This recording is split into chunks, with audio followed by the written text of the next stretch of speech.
doubted and down with their backs against the wall, the Clippers were able to get the stops and scores they needed. 28 from Harden, 27 from Kawhi, 24 from Norman Powell. The Clippers, after shooting 4 for 22 in the first half from 3, shoot 8 for 17 in the second half.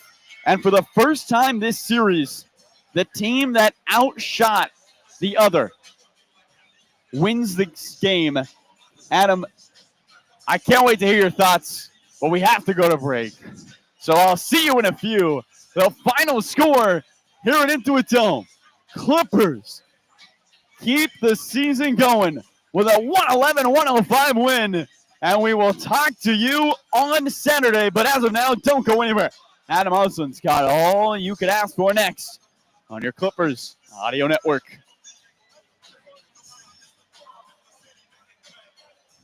Told you, Carlo. You're going to Denver, bro. David Bartley. Hey, 5-0 now. 5-0.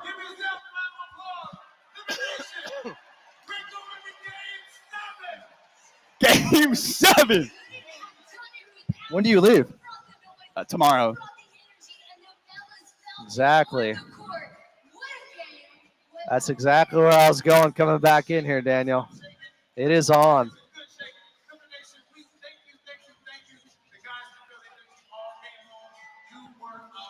Now they didn't lead in 2 games and essentially led the whole way today.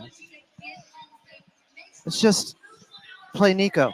Yeah. He played Nico. What did we say? 35 minutes? He played 34?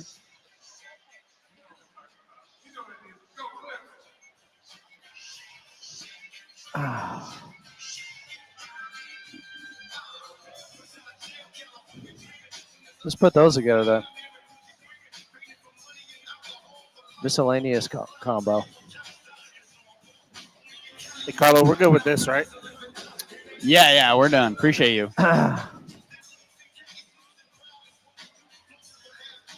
Yes! Come on! I did not want it to end tonight. Come on, Clipper Nation! We hyped.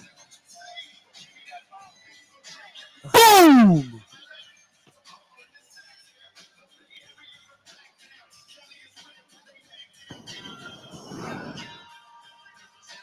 I mean, Denver played so well on the offensive end, and they still won. Win the possession battle. +2. How many? What was the 39 threes. They held them to 9, which is huge. Just, as we know, Denver led the NBA. I thought Nico played out of his... Dude, Zubac's defense on Jokic, that needs to be put in the Hall of Fame. How to guard the best player in the NBA.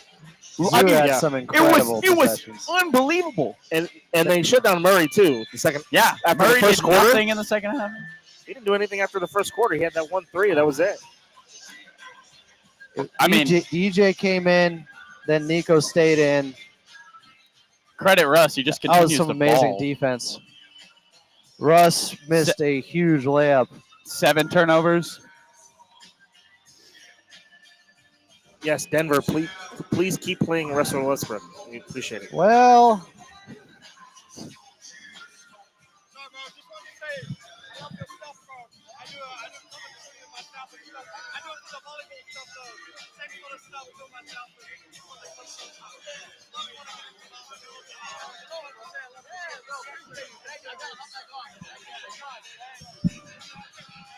best 2 words in sports. Clippers win. Okay, best 2 words. Game 7 as the Clippers win a must-win Game 6, 111-105 here at Intuit Dome, forcing a Game 7 in Denver on Saturday. Welcome into your post-game show. I'm Adam Oslin. Coming up, second half highlights, your post-game box score, and Clippers talk. We'll have it all for you, but first, let's get back over to your radio voice of the Clippers and Carlo Jimenez.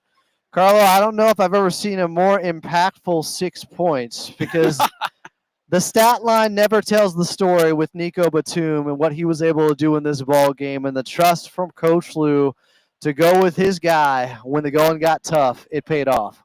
is so impressive. Nico's ability, I mean, you think about that final stretch, a rear view block twice in the fourth quarter to help the Clippers. The deflections, when the Clippers signed Nico back this summer, I thought it was perfectly put by Lawrence Frank. He said, Nico is one of the best connectors in the NBA. We were able to see why in this game. His ability to make the extra pass, to swing the ball, to keep it moving on the offensive end, just so impressive. And I imagine, Adam, after he started the second half here in Game 6, he will probably start Game 7 in a must-win game because he was just so good. And this isn't to say Chris Dunn didn't play well, but when he was on the floor, Aaron Gordon was switching on him. It was too easy. Gordon finished with 10 first-quarter points, just 9 the rest of the way. Batum gives you that versatility when it comes to size on the defensive end, and he was so good. We both looked at each other off the air pregame and said, Nico needs to play 35 minutes tonight. He finishes with 34, Adam.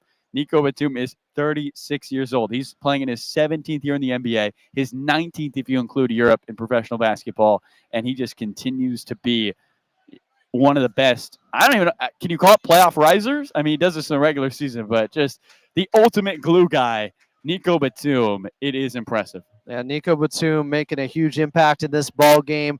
Felt like another under-the-radar player when you look at the stat line was Derrick Jones Jr. Just 8 points, just 18 minutes. But when he came in, as they were struggling against Jamal Murray, who had 12 points in the first quarter, that was his assignment. And he threw him off immediately, fighting through, going over the top of screens, making him uncomfortable out there.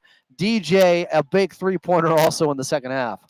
Two huge threes from Derrick Jones Jr., 2 big-time blocks and a steal as well. The Clippers defense, Adam, this is what they've looked like in the regular season, especially those final 21 games, because you look at the points off turnovers, and there's a 2 in front of it, which means they had 20 or more. 23 points off turnovers for the Clippers, and it starts with DJ's ability. 9 steals, 9 blocks.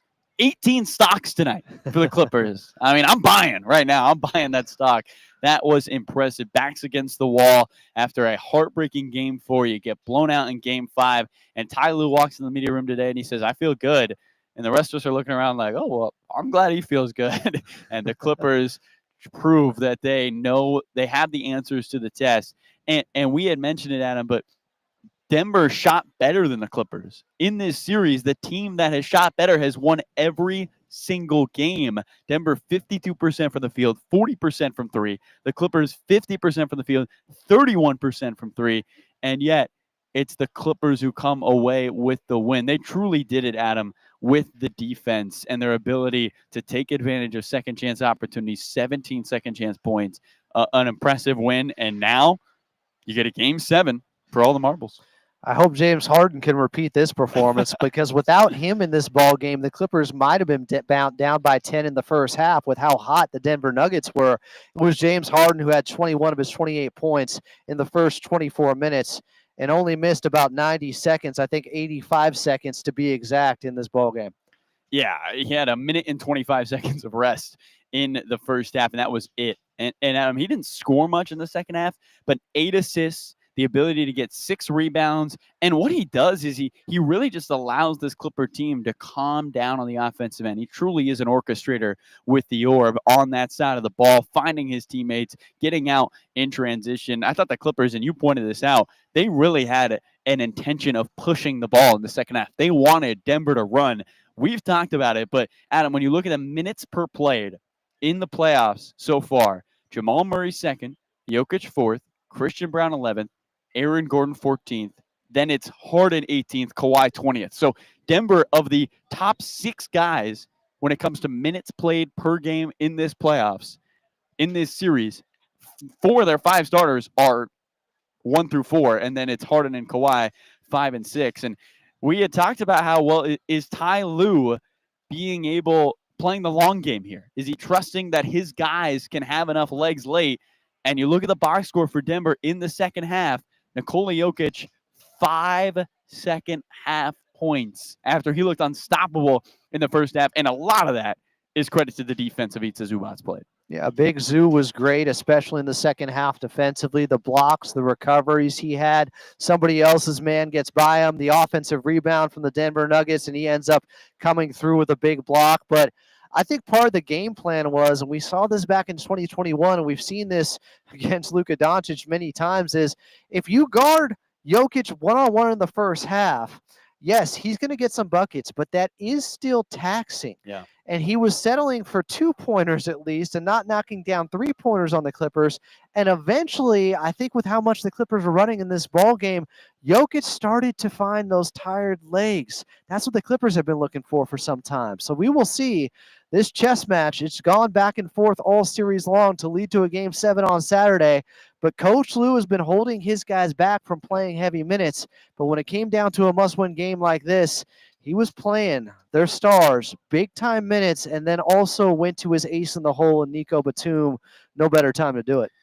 I mean, you have to at this point with your backs against the wall. Ty pulling out the tricks and took the governor off James Harden. 46 minutes and 35 seconds tonight for James Harden. He played a ton of minutes. But then, Adam, you look at the rest of the Clippers starters, none of them played 40 minutes. 4 of the 5 Denver starters played 40 minutes. So for the Clippers, yes, Harden played heavy minutes. Everybody else was able to hold their minutes down.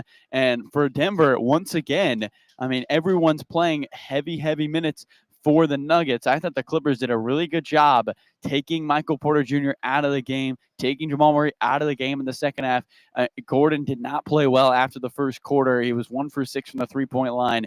The Clippers were able to slow down the others that beat them in game 5 and 4, and a dominant performance here in game 6 with a big 111-105 win. And now you go to Denver, Adam, and game 7s, all bets are off. Who knows what happens? Usually it's the first to 85 in a game 7 with the way they are played.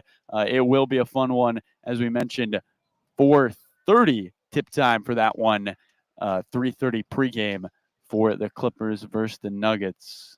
Can't wait, Adam. Can't wait. Let's go. We got a game 7. I heard a little bit of Noah Eagle there. I heard a little bit of Carlo Jimenez. We got the can't wait. We got the let's go. Let's go indeed. Clippers force the game 7, winning in this one here in a must-win game at Intuit Dome. 111-105 in game 6 over the Denver Nuggets. Again, game 7 in Denver on Saturday. Tip-off at 4:30. Pregame show starting at 3:30. Carlo Jimenez, great call. We'll talk to you from Ball Arena on Saturday. Talk to you Saturday. Also, big shout out David Bartley. First playoff game. He continues his undefeated streak, 5-0 here at Intuit Dome. Huge one for the Clips. Can they force a game set, a playoff series with OKC, Adam? Let's see if they can get it done. This is the goal. Game 7 for all the marbles to move on to the second round after the Clippers, with a gutty performance, got back to basics, great defense, big-time star power performances. 111-105 was your final here at Intuit Dome in Game 6. Coming up next, we got second half highlights for you right here on the Los Angeles Clippers Audio Network.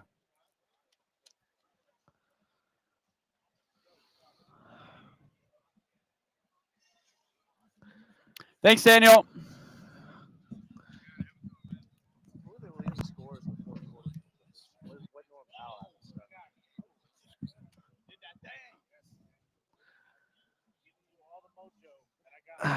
All right, guys. Daniel, what time are we going till? Cool. Guys, we got you for the next hour and almost 15 minutes here. We're going to 11, you said? Going till 11. Copy. West side. West side. West side.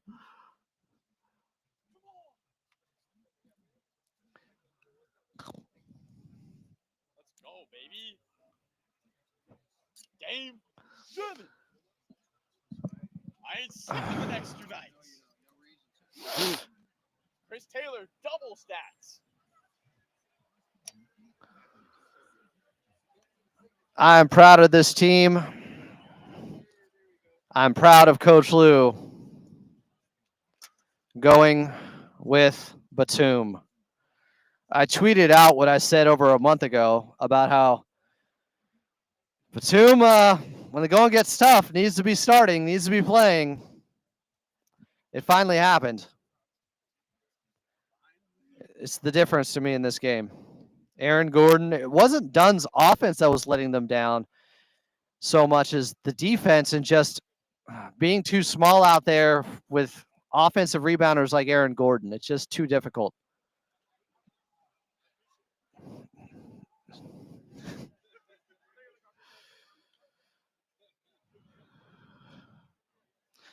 Bro, I've been saying start Nico for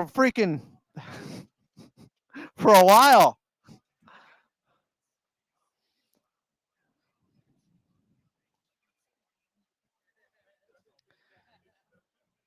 Clippers win 111-105 in game 6. They force a game 7 on Saturday in Denver.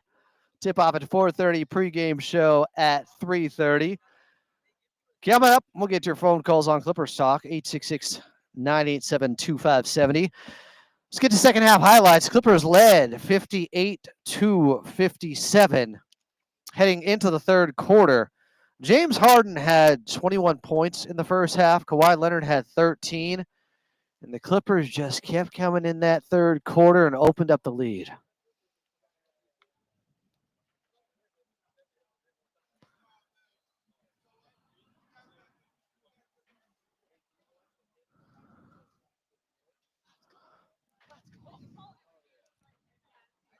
Okay. I am. And go to the bathroom. It is. It truly is.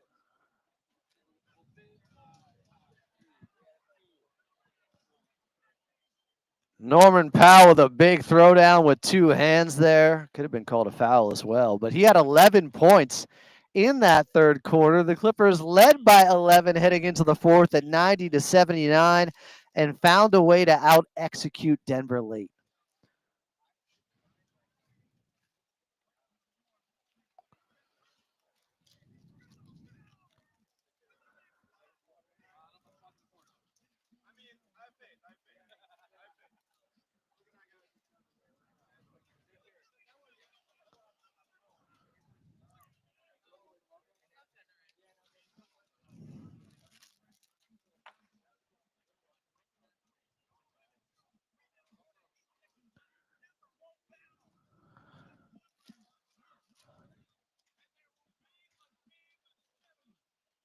Clippers win 111-105 here at Intuit Dome as they force that game 7 with a clutch game 6 victory. The Dome is home. Clipper Nation, you help generate another big win here, a must-win situation, first ever at Intuit Dome, and you pass the test with flying colors.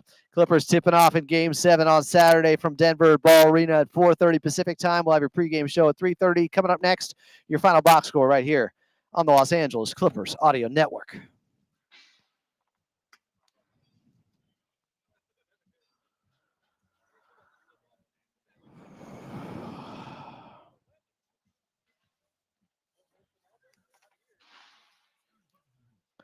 What a game. What a game. What a mighty good game. That was incredible.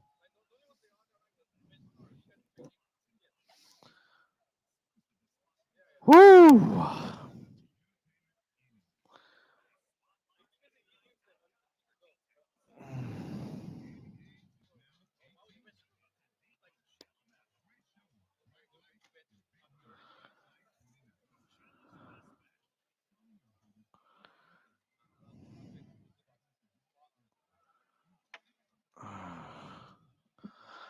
Let's go. Oh, flying tomorrow? Yeah. Good call, bro. Tomorrow. Get one. Let's keep that plane going. I want to fly to Denver. I want to get on a plane and fly to OKC. Let's do it. Let's do it. You want me in? Photo. So bad. We gotta get back. You want me in? Yeah, bro. Squad. Chris Taylor? You. I'll see you.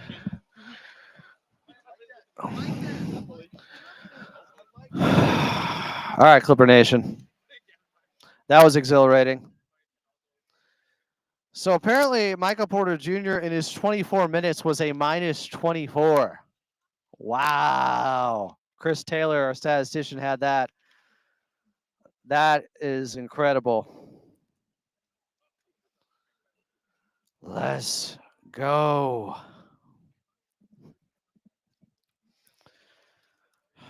What a game. The defense in the fourth quarter, when they had to get some stops, Ivica Zubac was incredible. Harden had some quick hands on a play. Nico Batum, of course. A stop on Russ.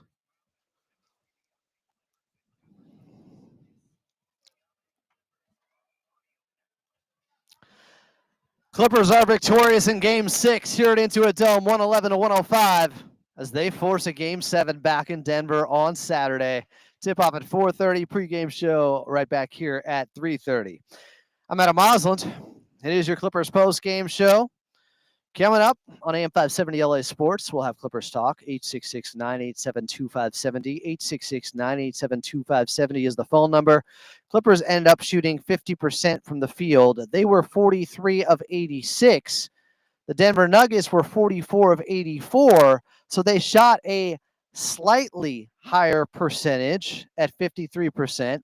But the Clippers got up a couple more shots. Denver was 11 of 27 from the outside. That's 41%. Clippers just 12 of 39. They hit one more, but it took them 12 more shots to get that one made three-pointer. Clippers did end up getting up 6 more free throws. They made them for the most part. 13 of 15. Denver 6 of 9 from the free throw line. And the Denver Nuggets ended up with 14 turnovers, leading to 23 points for your LA Clippers. This is what they do. They've done it all season long. When they turn you over, that's when the Clippers are at their best. That means their defense is locked in. Oh, they only had 7 turnovers, by the way, leading to 10 points for the Denver Nuggets. Huge disparity in the ball game. Both teams had 17 second chance points. Clippers with 9 offensive rebounds. Denver with 10. Leading your Los Angeles Clippers, James Harden had 21 of his 28 in the first half. Was absolutely on fire, leading them. Kawhi Leonard finished with 27 points, got up 22 shots. Love seeing that. Missed some 3 balls in this one, as the Clippers would overall. It started 1 of 10 from distance. He was just 2 of 8, but I just like the shot appetite, the scoring appetite he had. Plus 10 boards. He led them in the rebounding department. 5 assists for the Claw. He was spectacular. Ivica Zubac with 10 and 6, but it does not tell the story. His defense was outstanding on Nikola Jokic, who only had 5 points in the second half of this ball game. He was 11 of 22. Only had 7 boards. Only had 8 assists in 42 minutes. First game, I believe he didn't have a triple-double. You love seeing that. Jamal Murray started off hot. Had 12 points in the first quarter. DJ came in on him. Then Batum, and he ended up with just 21 points in the ball game. Just 9 the rest of the game. That was huge. They shut off the water with Jamal Murray, who looked to be on his way to another 43-point outing after that first quarter. Russ finished with 14 off the bench. Clippers got 8 points from Derrick Jones Jr. As I mentioned, his defense was so key, so good. I thought he really was able to make Jamal Murray uncomfortable when he got off to that quick start. But Nico Batum playing 34 minutes in this game. Just 2 of 5, but 2 big three-pointers. 6-6, 3 blocks, 2 steals. The defense was spectacular. He picked up Jamal Murray a ton, starting that second half for Chris Dunn. What did I tell you guys? What did we talk about all day yesterday? Should Nico Batum be starting? What have I talked about going back to, I don't know, December? There's a reason they're not playing Nico. They're saving his legs for a big moment. It happened here at Intuit Dome in a must-win Game 6. They played him 34 minutes. He started the second half. Biggest adjustment of the series right now for Coach Lue. Made all the difference in the world in a game the Clippers had to win to force a Game 7. They did. 111-105 was the final. They're going to Denver for Game 7 on Saturday.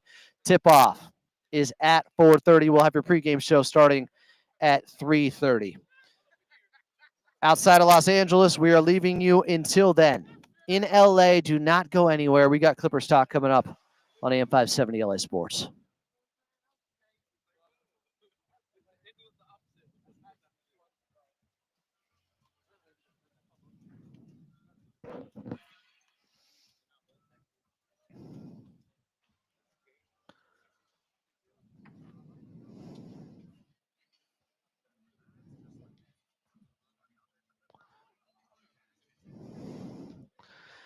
How we feeling, Clipper Nation? The world hasn't ended. The Clippers won Game 6. You love to see it. Proud of this team. They responded. Sense of urgency. That's what I'm talking about. That's what I was waiting for.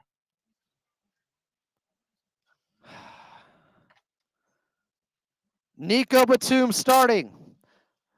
Whether it was Norm or Dunn, I didn't really care. But once Dunn got bodied on the boards and Aaron Gordon was getting some easy ones early on, they put in Nico. He was the first sub again. That was it. That was the difference. Nico Batum is one of the most impactful players, role players that I've ever seen. Just makes winning play after winning play out there. I told you all year, that's his ace in the hole. That's Coach Lou's ace in the hole. I've been knowing. When the going gets tough, that's where you go. Nico Batum. Yeah, I think he's starting Game 7. I was for him starting Game 5, but better late than never, I guess.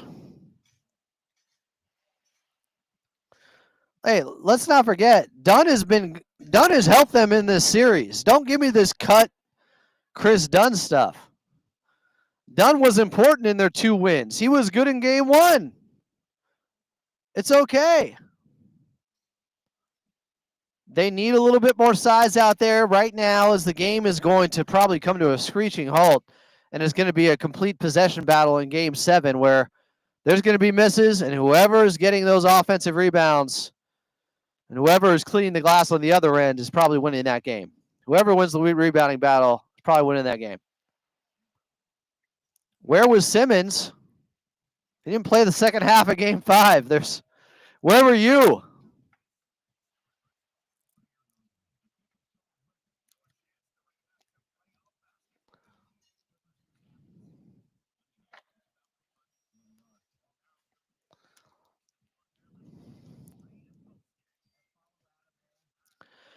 You know, I branded Nico Batum St. Nick after a big victory back in 2020 against the Denver Nuggets, and he just helped them again. St. Nick saves the day, starts the second half, and the Clippers win 111-105 in Game 6 in a must-win game here at Intuit Dome to force a Game 7 back in Denver on Saturday. Tip-off at 4:30, pregame show at 3:30. Welcome into Clippers Talk. I'm Adam Osland. We got you here for the next hour. 866-987-2570, 866-987-2570. Nico Batum is the difference maker. I said early in the regular season, for everybody crying about, oh, they never got their power forward. The Clippers never brought that guy in. He's hiding in plain sight. If you need a power forward in a certain matchup, and I specifically said against Denver, in case of emergency, break glass and go to Nico Batum. That's it. That's the move. They did it. Finally. This wasn't about him going for 20 points or anything like that. It's about the connectivity on the offensive side, that beautiful extra feed with a bounce pass to DJ in the near side corner for a big three-pointer in the second half. And then on defense, he can switch on to Nikola Jokic and Jamal Murray. You got a guy that can guard both of them adequately in Nico Batum. That's what he does. That's why we've been crying about it. maybe took one game longer than I thought it was going to, but Coach Lou eventually got to that point where he said, we got to play him. We got to play him heavy minutes. He ends up with 34 minutes in this ball game. The Clippers come through.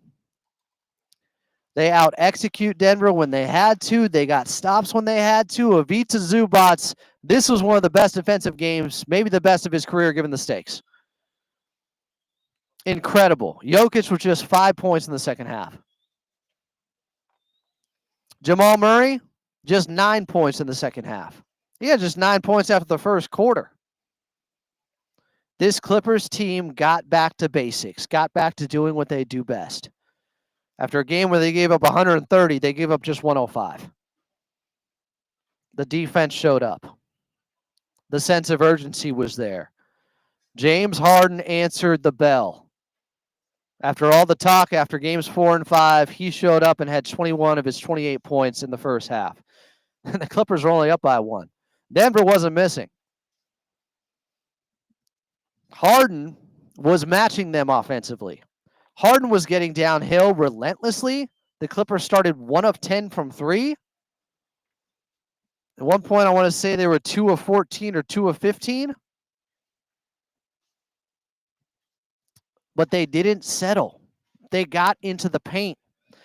They only had 50 points in the paint. Denver had 56. But the Clippers did get up 39 three-pointers. But they were so good at finishing.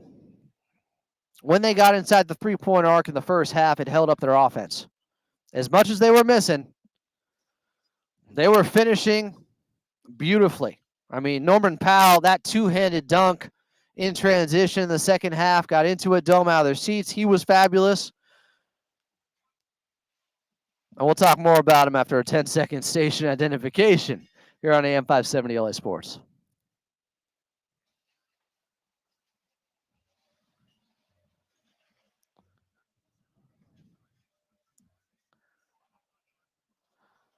Norman Powell, 24 points on just 15 shots, after I believe he had 12 points in Game 5.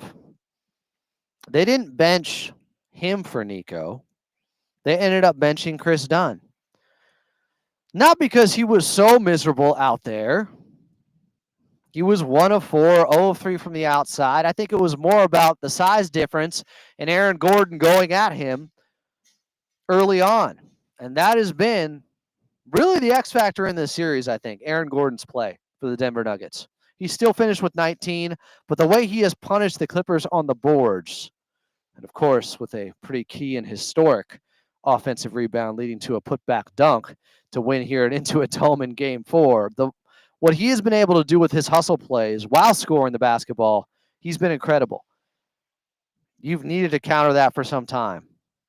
They finally did it to an acceptable degree tonight by unleashing Nico Batum. The power forward was on this team internally. I told you all season long, I felt like they were hiding Nico, putting him in bubble wrap, not playing him heavy minutes for a moment like this. Better late than never. I hope it wasn't too late. I believe he'll be starting Game 7. And they got one for all the marbles. You win that, you're taking on OKC on Monday. Kawhi Leonard, I don't want to say a quiet 27. He was 11 of 22 from the field. He struggled from 3, 2 of 8. But he had 10 boards. He led them in that area again. Boardman gets paid, 5 assists. He had moments where he really gave them a lift. All around, very good game from Kawhi Leonard. Not Game 2.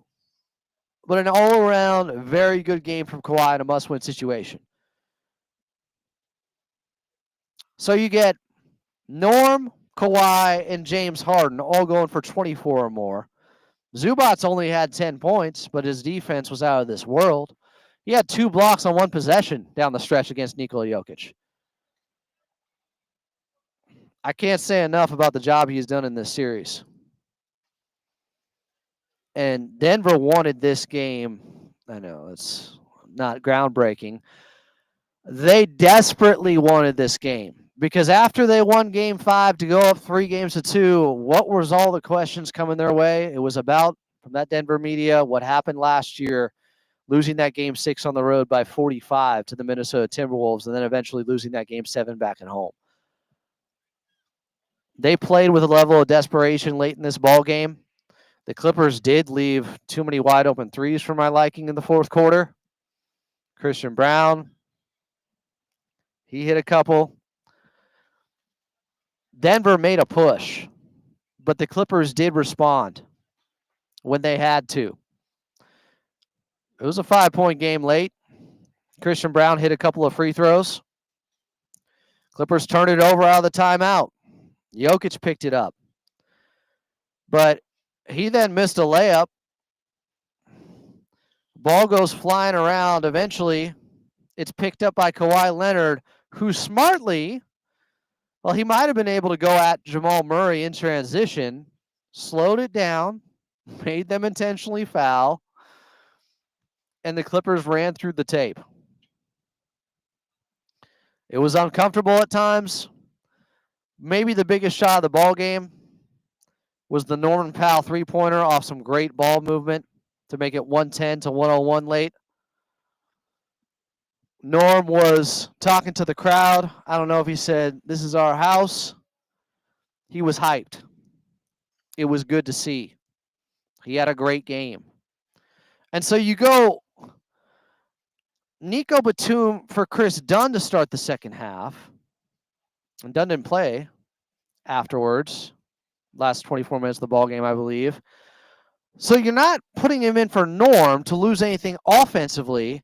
And really, you're not losing anything defensively. And while he's not a great rebounder, he is taller. He's a bigger body. He makes similar winning plays. I love seeing the move. It had to be done. It was time. Maybe it was overdue to some of you guys, but it happened and it worked.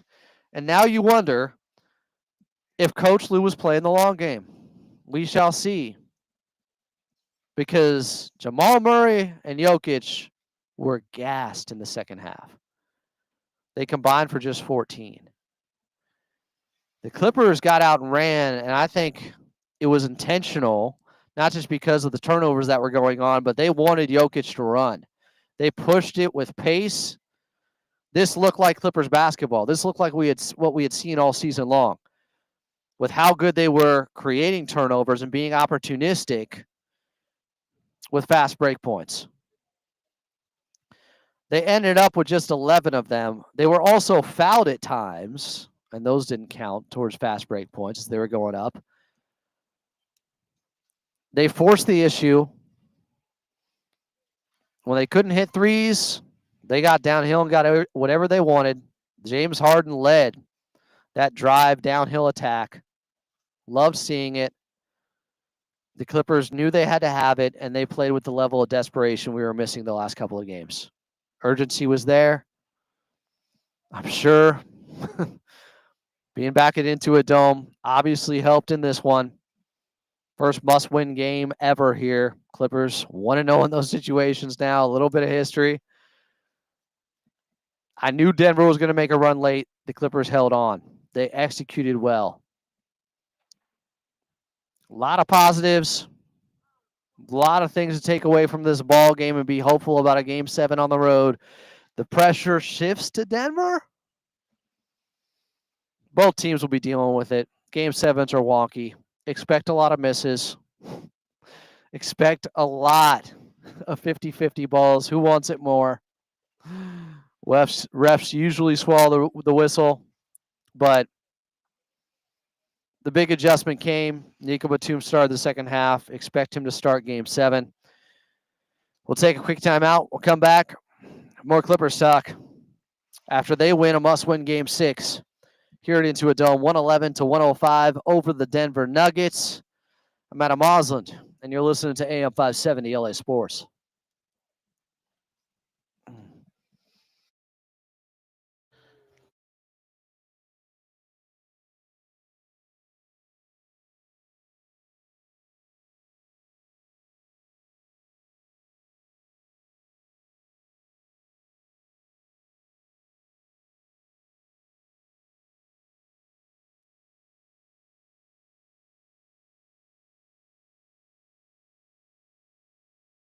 Here, I'm gonna ask you while we're in the break. I got Dr. Shap here. Dr. Shap, how you feeling after this Clippers victory? Now they head to Denver for Game 7.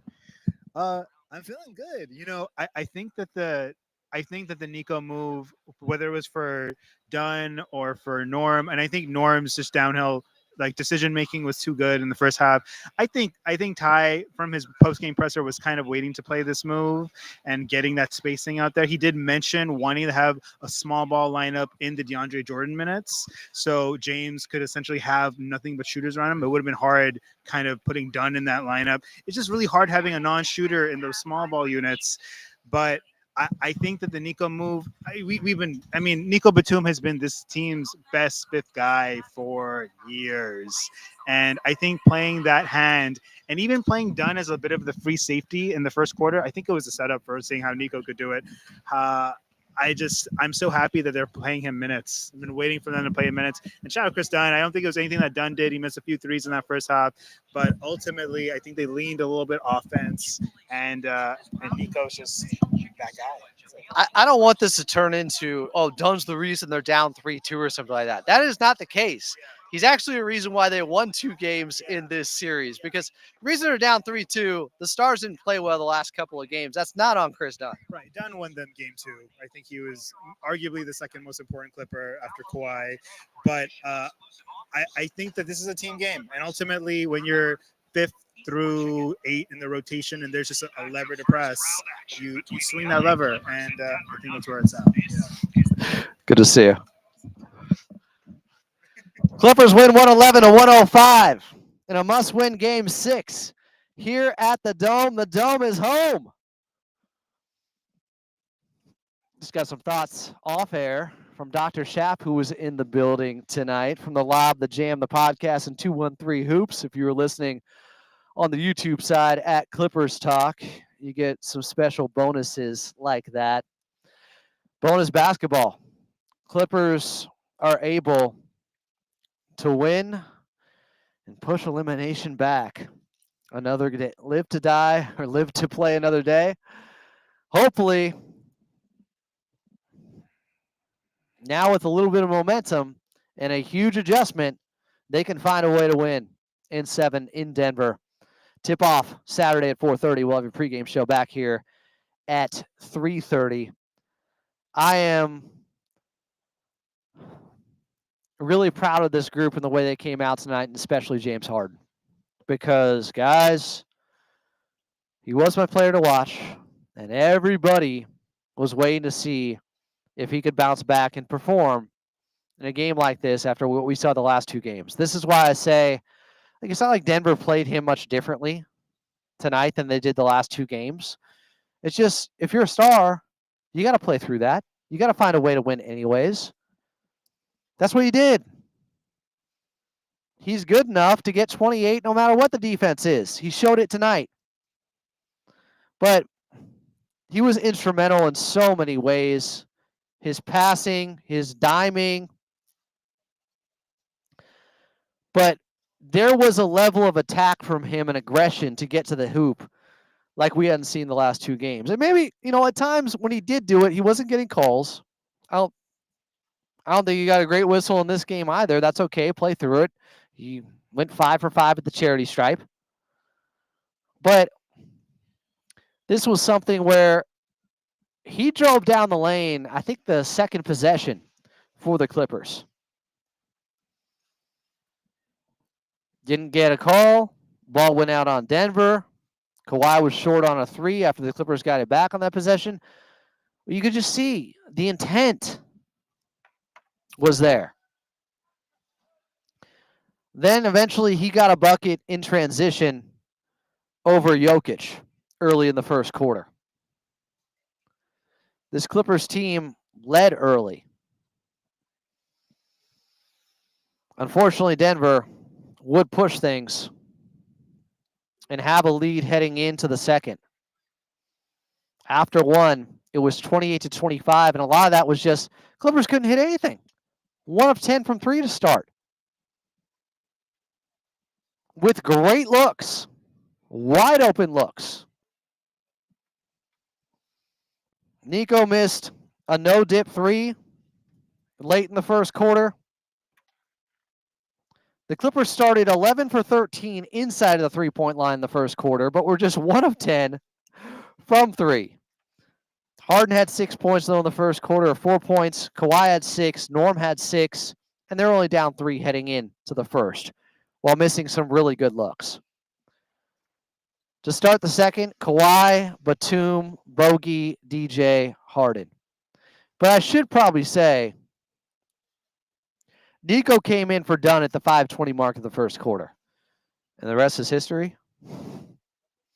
He was the first guy off the bench in Game 5, as predicted. I said he's getting closer to starting. He eventually starts the second half. But back to the second quarter, Clippers are going small, and I really liked the urgency from Coach Lue with Kawhi minutes early on. He took him out late in the first and then brought him back in at the 125 mark. Had a right elbow jumper after the Clippers were down by 6. Make it down by 7, I think. You could just see the way Coach Lue was toggling rotations. Very, very crisp, very sharp rotations. Sense of urgency. Valuing every possession. I think that has an overall effect with the team, too. To remind you of, hey, this is it. Win or go home. But that second quarter, they start small. Kawhi, Batum, Bogey, DJ, and Harden. Harden got to the line early. Then there was an offensive foul on DJ. Bogey had a great tip in, by the way, on a Kawhi miss from 3. Now it's 28-29. Clippers take the lead back. Clippers got a shot clock violation early in the second quarter. They had a couple of them in this game. One after a timeout in the second half. Tells you how locked in they were defensively. Clippers now are still 1 of 12 from 3 early in the second quarter, up by 1. It was brutal. But they stayed attacking. They didn't just settle. It was a 3 or get something at the rim. And look, for those who are like, just don't take them. You need them at some point. They don't win this game without them. You do need them. Norman Powell came in for DJ at the 9:17 mark of the second. I thought DJ was really good with his minutes. End of the first, into the second quarter. His defense on Jamal Murray after he had 12 in the first quarter.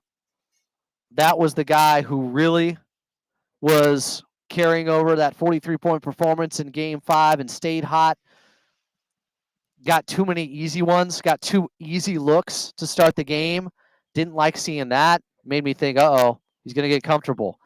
But at the end of the first quarter, DJ blocked him on a 3-pointer. I am telling you, that was a great, great tone setter for how he was going to be playing him defensively. That threw Jamal Murray off right then because he only had 9 points the last 3 quarters. It was first DJ and then Nico Batum on Jamal. But the great thing about Nico is they want to run that switch, or they want to get the switch. Jamal or Jokic, Nico's comfortable guarding both of them. He's not perfect. He's going to lose some battles, but he can guard both of them. Talk about guarding 1 through 5. That's who Nico is. And doing it against their 2 best players. He can guard their 2 best players. Clippers eventually, after the Denver Nuggets, and this was the difference in the second quarter because Denver still stayed hot, but the problem was they had 8 turnovers in that second quarter. They had 5 turnovers during a stretch of 6 possessions in the second quarter. And the Clippers took care of the basketball. Harden had a great, after their 5th turnover in 6 possessions, crossover on Jokic to get to the rim. That's what I'm talking about. That's the aggressive James Harden. That was a bad man right there. Made Jokic look silly defensively. Of course, Denver, they weren't going anywhere, even when the Clippers being up 43-35. Jokic got some easy buckets when they were just throwing single coverage against him in the first half, and specifically in that second quarter. I was okay with that, though. I think it wore him out to some degree. I think it's the same thing they used to do to Doncic, honestly. Because Jokic ended up with 15 points in that second quarter. There was a lot of single coverage, but he still had to work for it. While he got some easy buckets, I still think overall they were taxing enough. He got a bucket over Kawhi to make it 43-39. Clippers up by 4. Harden hits a big three-pointer, 46-39. Timeout. Zoo came back in after the Clippers went small, and I think at one point, yeah, they ended up. So the Clippers are down heading in to the second quarter by 3. By the time Ivica Zubac comes back into the ball game, meaning the Clippers win small for a significant amount of time, with Zoo coming back in at the 5:14 mark, they almost went 7 minutes small with Jokic out there some of the time. And the Clippers are now up by 7 at 46-39 by the time Big Zoo re-enters the game. They went plus 10 in those small ball minutes. Coach Lou cooked. It worked. In fact, after that, Russ hit a big three-pointer. Jokic got a floater. Zoo gets a hook shot on Jokic. They're going back and forth now. It's 53-50 after a Jokic layup. Jokic then gets a putback after a Murray miss thanks to Batum. It was a great contest, and you could tell Murray was a little bit uncomfortable. You go from DJ to now Batum guarding you with that length. But it was a one-point game at the end of the first half. The Clippers were miserable from 3. Harden had 21 points in the first half. Kawhi had 13, but they're only up by 1 at 58-57 because Murray has 12 and Jokic had 20 points in the first half. I'll get to the third quarter coming up, but I do want to get to a phone call. Let's go to Sean in Inglewood. Sean, you're on Clippers Talk with Adam Moslin.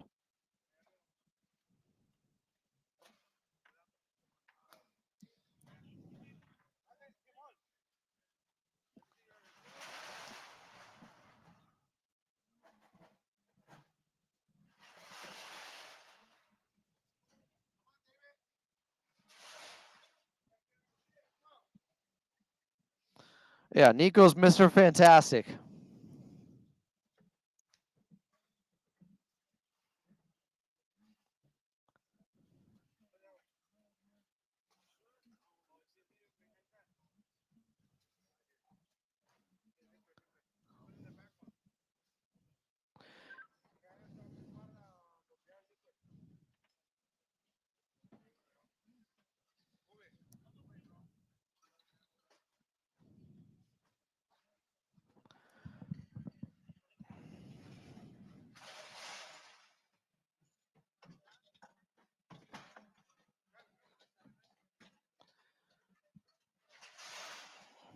I hope so. Here's the thing. Norma's been up and down in this series, Sean. We've seen him have good games, then the next game he has a bad game, so it's tough to tell.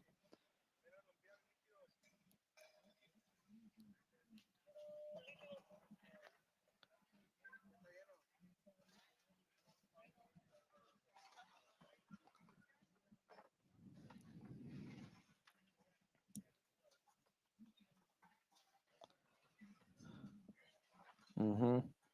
All right, Sean. I agree with you. You got to get some easy buckets. That's what they've done all season. They've been opportunistic with getting transition points. They need to continue that and also make Jokic tire out because he's played so many minutes, make him have to run some. And I think that's what part of the deal was when they went small to start that second quarter. Even when Jokic came back, they stayed with it. They went plus 10 with that small ball. It worked. Sean, appreciate the phone call.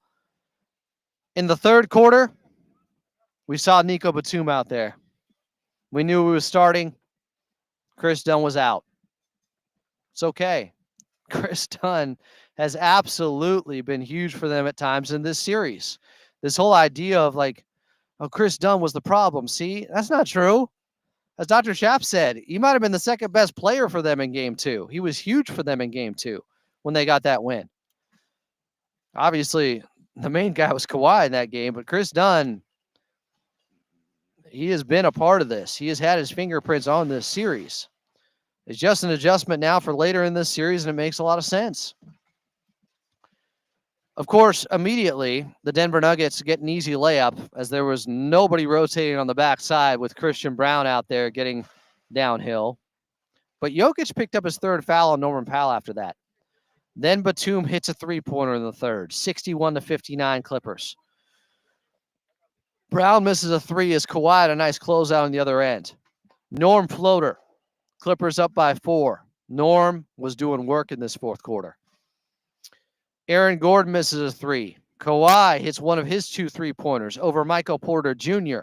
Clippers up by 7. MPJ, though, responds with a 3 over Powell. Timeout, it's 66-62. Kawhi took, I thought it was a bad 3-pointer out of the timeout. But then Jokic gets blocked by Zoo. Kawhi would miss a layup in transition, but was fouled on the play. Clippers go up 68-62. Christian Brown hit some big shots. A 3-pointer at the end of the shot clock here. But then they called it a 2-pointer. So I believe it was 68-64. Originally a 3. Foot was on the line. He would hit some threes later in this game. More on that coming up. Norm then took a rush 3, I felt like, on the left wing in transition. But you could also say they were trying to get some quick points. Murray jumper, it's back to a 2-point game in the third. Then Zoo gets stripped by MPJ on a double team. But Michael Porter Jr. missed a scoop layup then on the other side, an easy one. That happens when you have tired legs. You start missing some easy bunnies. Harden then misses a layup in transition, but they got it back, and Norm went at Murray for a layup. Clippers back up by 4. Harden then had a beautiful strip on Nikola Jokic to a Kawhi push shot over Christian Brown. Clippers up by 6. Big Zoo, the defense on Jokic. He had a block on Jokic trying to go across the lane, and that was the play where Kawhi got it to Norman Powell for that 2-handed dunk. Clippers now opening things up. They're up by 8 at 74-66. Timeout Denver, and out of that timeout, the Clippers got a shot clock violation. Lockdown defense. I think the ball ended up in the hands of Russ, and the grenade exploded. Kawhi then misses a fadeaway on the other end.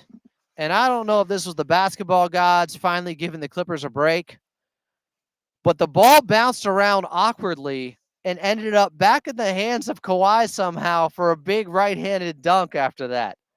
Clippers are up by 10. Murray miss over Nico. The defense was there. Harden then a tough layup going left, crossing the lane. Clippers are up by 12. Norm then clamped, believe it or not, Aaron Gordon and caused a turnover on the other end. Insane defense by Norman Powell there. Kawhi pass inside. As I thought, this was a great feed from Kawhi to Zoo on what looked like an alley-oop. They said foul on the floor.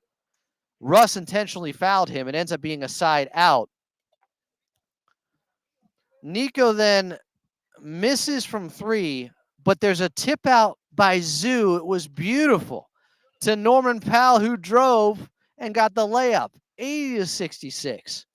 This is a Clippers 12-0 run. And their last 5 makes during that run were all at the rim. Loved seeing it. Christian Brown would hit a three-pointer to stop the run. Clippers still up by 11. DJ in the short roll attacked for a bucket. That was aggressive. They gave him the space. They were in drop. He attacked. It's 82-69. So now the Clippers' last 6 straight buckets are at the rim as Kawhi came out at the 4:17 mark of the third. Shrewd move from Coach Lue. Said, okay, we're up. We're up by 13. I can take him out. Kawhi stayed out. Got him some valuable rest because you knew he'd be starting that fourth quarter. Clippers then have it at 82-71. And Norm hits a 3-ball in the right corner. Put them back up by 14. Again, that was their largest lead at this point. Gordon has an up and under, and it's 85-73. Then the DJ 3 in the right corner off a great quick bounce pass from Nico Batum to give the Clippers their new largest lead at 15. Christian Brown, 3-pointer to answer that. Harden to Zoo for a floater. Clippers back up 14. Jokic, big 3, wide open look. Didn't love seeing that. Harden misses a 3-pointer. But DJ blocked Murray from behind to end the third. Derrick Jones Jr. again. Suffocating defense on Jamal Murray. Clippers lead 90-79 after 3. They went plus 10 in that third quarter. Denver hit 4 threes in the third. Clippers hit 4 threes, though. And that 12-0 run they had, maybe the difference in the ball game overall, or the biggest stretch for the Clippers, who went 62% from the field, by the way, in that third. To start the fourth, Kawhi, Bogey, Norm, DJ, Harden. They're going small. They did have a couple of turnovers as Harden was looking for DJ. Russ went the other way, but missed the dunk inexplicably here. You know, it does happen with Russ sometimes.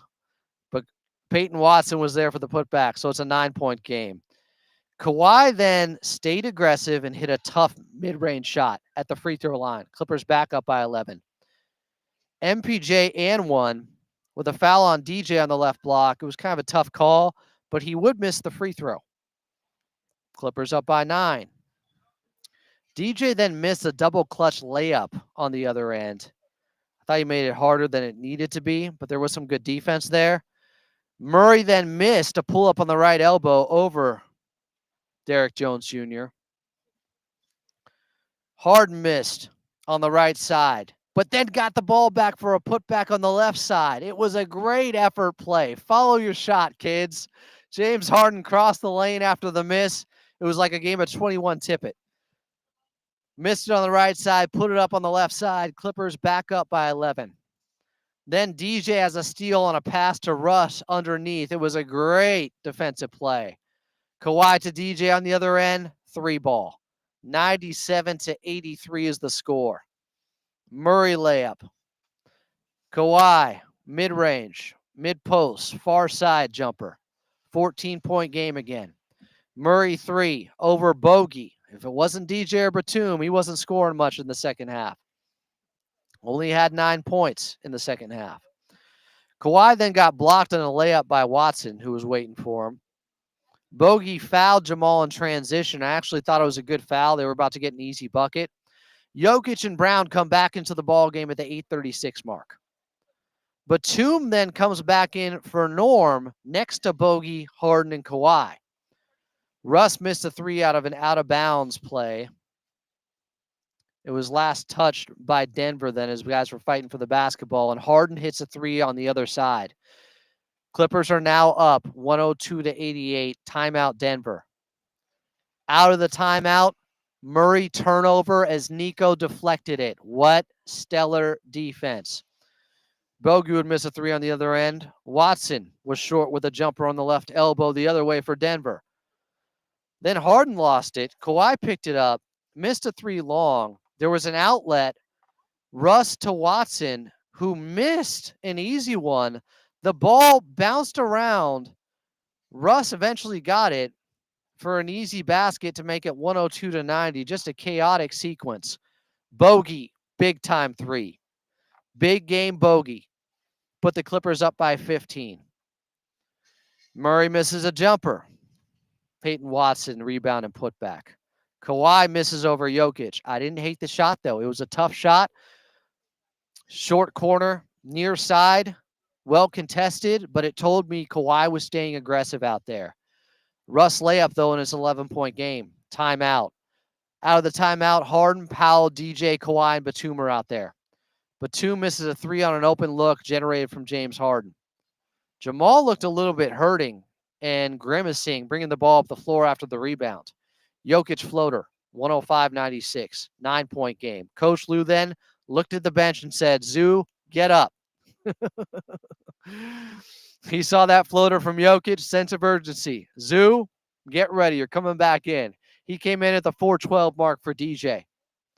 Norm then attacks, gets fouled. Puts the Clippers back up by 11 after hitting both free throws. Remember, they missed 10 free throws last game. Jokic has a miss. Aaron Gordon then goes up for it. Not this time. Ivica Zubac gets the miss on Jokic, and then as Aaron Gordon is going up for the putback, Zoo blocks him. That was maybe the defensive play of the season to this point. Aaron Gordon has been getting those shots in, and Zoo recovered after getting Jokic to miss to block Aaron Gordon. Harden would miss a bank shot on the other end. Jokic then to Aaron Gordon for a three, and it's an 8-point game. Uh-oh. Norm then gets blocked by Aaron Gordon. Jamal Murray run out on a Russ pass, a nice lead pass, and it's a 6-point game at 107-101. About 3 minutes left. Denver now, you can just see they're smelling blood. They're close enough where they can make a run and run their way right into the second round against OKC. They can see the finish line. They looked hungry. Out of the timeout, Harden misses a floater. Jokic to Russ, who smokes a layup. Batum gets the rebound eventually. It was bouncing all over the place. Harden, though, may have tipped it to him.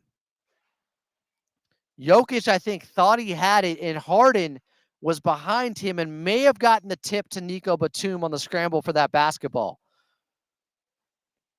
Then Norm stuck a great three off an extra pass, off of just beautiful, exquisite ball movement. 110-101. Remember, it was down to 6 before that timeout by the Clippers. Huge, huge shot from Norman Powell, who was puffing his chest out, looking at the crowd. Jokic then spins on Zoo, who blocks him twice. Gordon misses. Russ misses a three, but then Aaron Gordon gets a putback. Norm lost the ball, being aggressive going to the rim. Russ layup, and Batum blocks it. But there's a foul on Harden with 58.5 seconds left. Christian Brown hits both free throws, 5-point game, 110-105. Clippers use their last timeout as James Harden was trapped as he got the ball into the front court. Harden turnover out of the timeout. Jokic eventually picked it up, but he missed a layup, and the ball bounced around to Kawhi, who wisely probably could have had an opportunity for a layup in transition. Jamal Murray was back there, but instead he brought it out and ran the clock. They intentionally foul him. They had a foul to give. Out of the inbounds play, they foul Kawhi again. He goes 1 of 2, but the Clippers go on to win 111-105 and force a Game 7. Back at Ball Arena in Denver on Saturday. Tip-off at 4:30. Pre-game at 3:30. We'll take a quick timeout. We'll come back. More of your phone calls. I'm Adam Osland, and you're listening to Clippers Talk live from Intuit Dome on AM 570 LA Sports.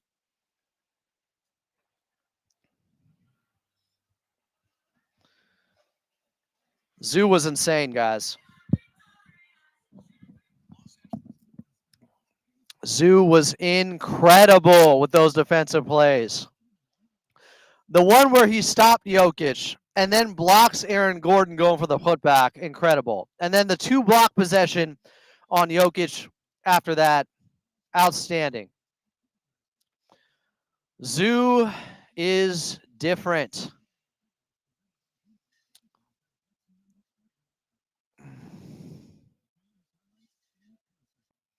I am proud of this team.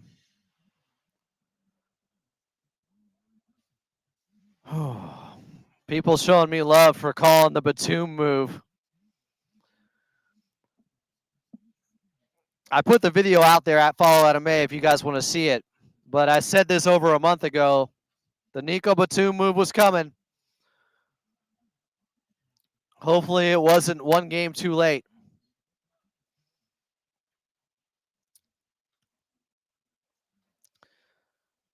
We got ourselves a game 7. Daniel, do we have one more timeout?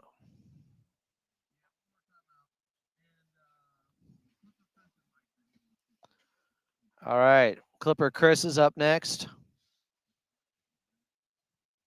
Nikola Jokic said post-game, Nicholas Batum is a much better shooter than Chris Dunn. So they are aware of that, and that will help spread the floor.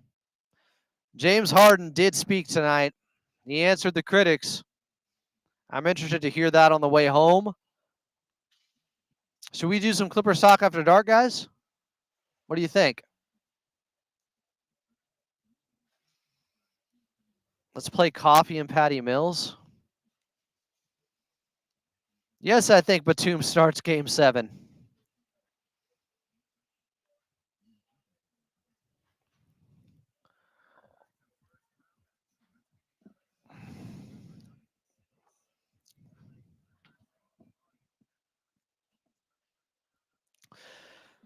Coach Lou revealed the ace up his sleeve.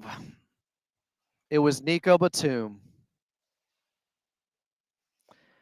As he ends up playing 34 minutes in this ball game, starts the second half, was switching on to Jokic, was switching on to Jamal Murray. Elite defense, a great connector on the other end, clutch shots, clutch boards. St. Nick was in the building and helped save the Clippers to extend the season as they win game 6, a must-win game here at Intuit Dome, 111-105 over the Denver Nuggets. Game 7 is Saturday. I'm Adam Osland. Welcome back into Clippers Talk. Let's go to Clipper Chris, who called in on AM 570 LA Sports. Chris, what's up? Keep it about 30 seconds.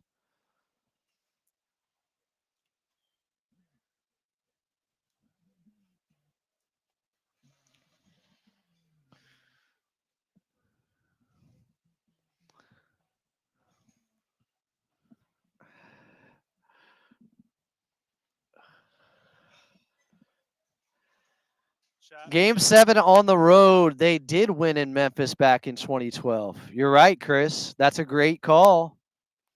That was an epic series, just like this.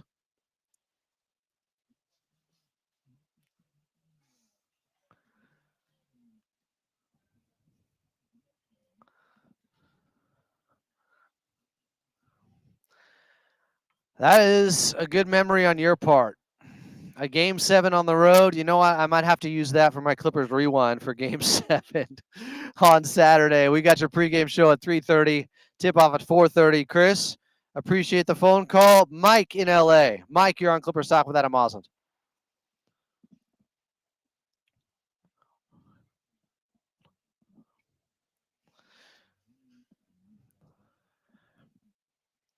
Clutch defense.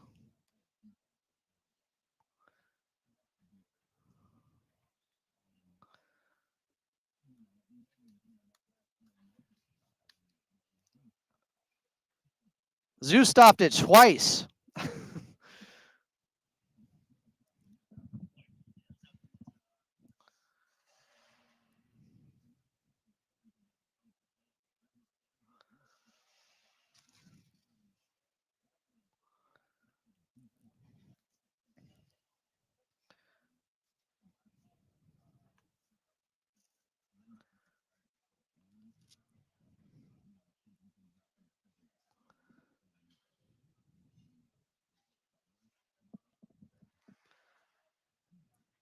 Quickly, Mike, finish it out.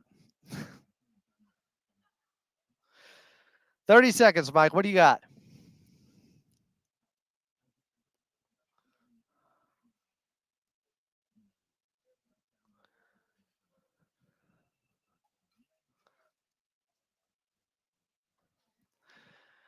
Love it, Mike. Appreciate you always being a faithful listener here on Clippers Talk, my friend. Let's do it again for Game 7, a win or loss. Hopefully a win. We got to take a quick timeout. Game 7 is Saturday in Denver Ball Arena. Tip-off at 4:30. Your pregame show at 3:30. The Clippers forced it with a 111-105 victory tonight here at Intuit Dome. And Coach Lou, finally his hand was forced to unlock the secret weapon. That would be Nico Batum. I'm Adam Moslin. Final segment coming up. You're listening to the Los Angeles Clippers Audio Network and AM 570 LA Sports.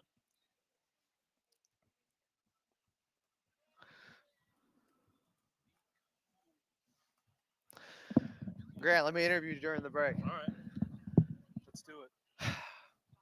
We were waiting for the move. Coach Lou pushed the button.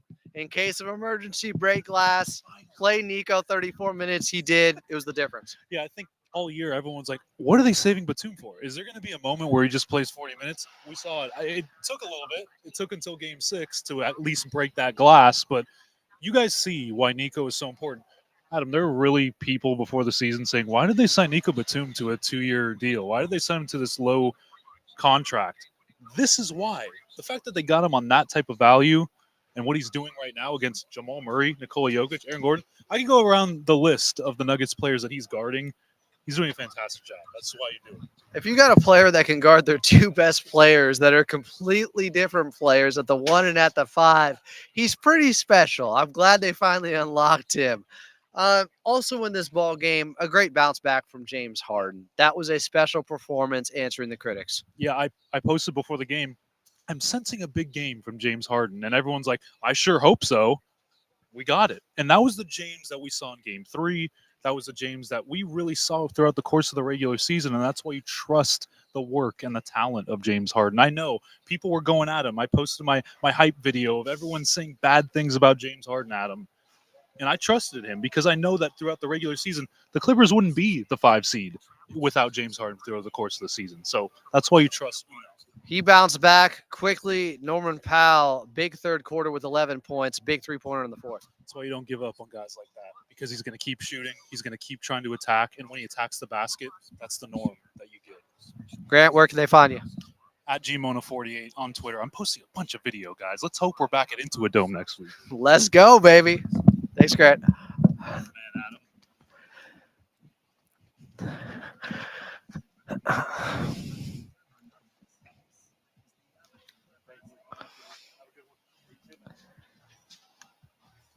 With their backs against the wall, and with being fueled by the crowd at the wall here at Intuit Dome, the Clippers come out swinging and win a must-win Game 6, 111-105 here at Intuit Dome. I'm Adam Osland as we get set for Game 7 on Saturday in Denver at Ball Arena. Tip-off at 4:30. Your pregame show starting at 3:30. What a victory. What a response. With so many people counting this team out, saying they look dead in the water. DOA, do they have it? Do they have a sense of urgency? I talked to a few people pregame that felt like, I don't know, Clippers could get run out of the building. This is scary. Well, we knew coming into this one, they were a minus 23 in the first 5 games and the first 5 minutes total in this series. They were much better to start off this ball game. Finally, they came out with a sense of urgency in the first quarter. And I got to say, it was a great team effort early on. They were moving the basketball. And while they were missing three-pointers, I didn't mind the offense. For instance, you guys who want to hate on Chris Dunn in this one, he got the Clippers their first bucket. Show them some love. Then Zoo got a bucket. Then Norman Powell. James Harden. They're up 8-4. Let's see where they were 5 minutes into this ball game. They led by 1 at 10-9, 5 minutes in. That had been the problem for this team, starting games slowly. This time they were +1 the first 5 minutes. You can't keep playing from behind against this Denver Nuggets team. Tonight they didn't. Makes all the difference. Is everything for this ball club. Was really happy with the response. I thought they would win this game. I didn't know in what manner. This looked like Clippers basketball to me. This looked like the Clippers defense we had seen all season long. And offensively, Norman Powell, who people are saying, oh, he can't play next to Kawhi. He had 24 on 15 shots. Kawhi still got his 27, 11 of 22. James Harden, 10 of 20, 28 points, 21 of which came in the first half. It was a balanced attack. You had at least a big three in this one, although I'll throw Big Zoo in there as a big four because his defense was so damn good. I ain't going to leave Big Zoo out like that. Nikola Jokic postgame said this is the best series of the first round. Quote, if you like basketball, like a real fan, not a fake fan of basketball, these are the games you should watch. Coach Lou said that James Harden, who played the final 36 minutes tonight, the final 36 minutes. What a warrior. He only missed, I think, 85 seconds of this ball game, James Harden. He's been doing it all season long, by the way. Incredible, though. Played the final 36 minutes tonight, 47 minutes overall. He was pretty gassed down the stretch, Coach Lou said, as you would expect. To which he said that's why he took, quote, a couple of timeouts to try and save him for the end.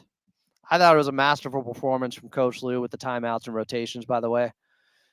He also called Ivica Zubac a monster on the defensive end tonight for his work against Nikola Jokic. He's not lying.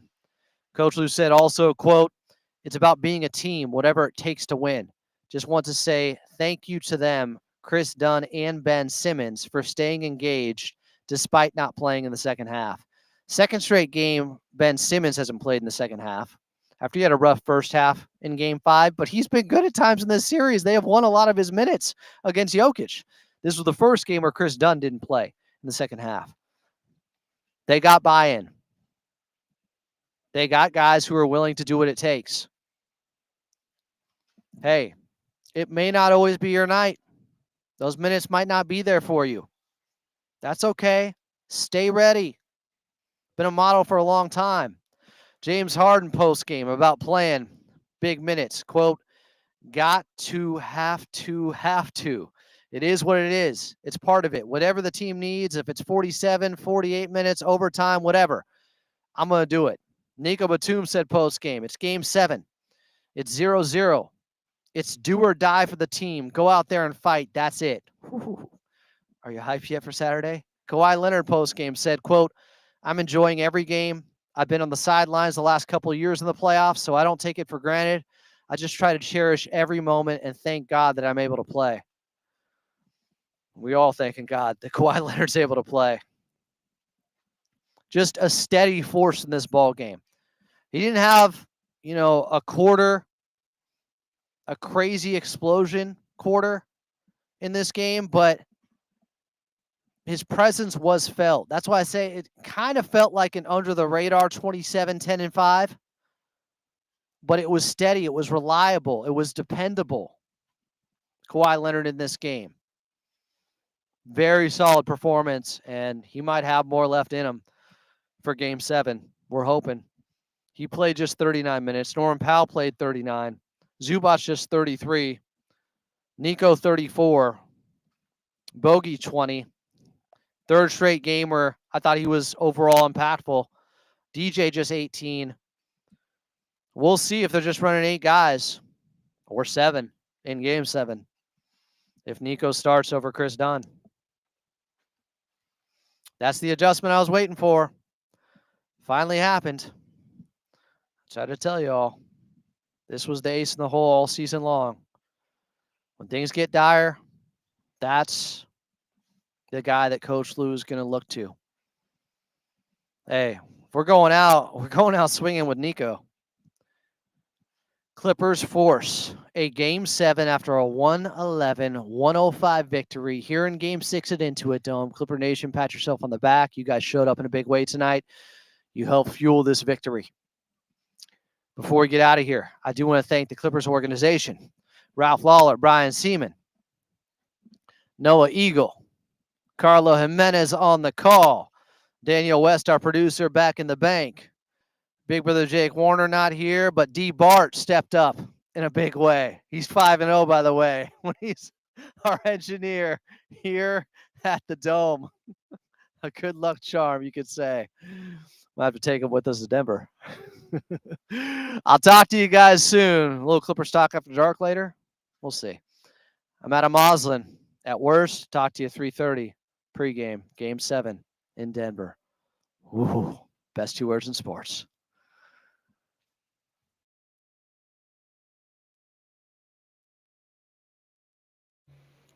Thank you, Daniel. Thanks, Daniel.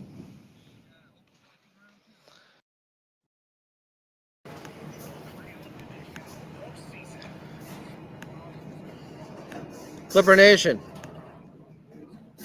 There's one other lineup here? I want to talk about. So there's one other lineup I want to talk about. And I've been mentioning this since the beginning of the season. While everybody was talking about how, well, Adam, the Clippers, they didn't get that power forward. I volunteered as tribute. I kept saying, oh, they have one who they have stowed away, who they have been hiding for a long time. They haven't exhausted him, overplayed him this season. They've been keeping it under wraps. They have a power forward who can start in a playoff series next to Ivica Zubac because this guy can shoot. You had to have someone who can shoot and stretch the floor, or else it's going to bog down your offense, which is why I keep saying Chris Dunn can be problematic there. I'm talking about Nico Batum. In a playoff series against the right matchup, even if it's not to start off the playoff series, because you can adjust as it goes along. Nico Batum is their ace in the hole. Nico, St. Nick could save them in a playoff series by giving the ability to play bigger out there.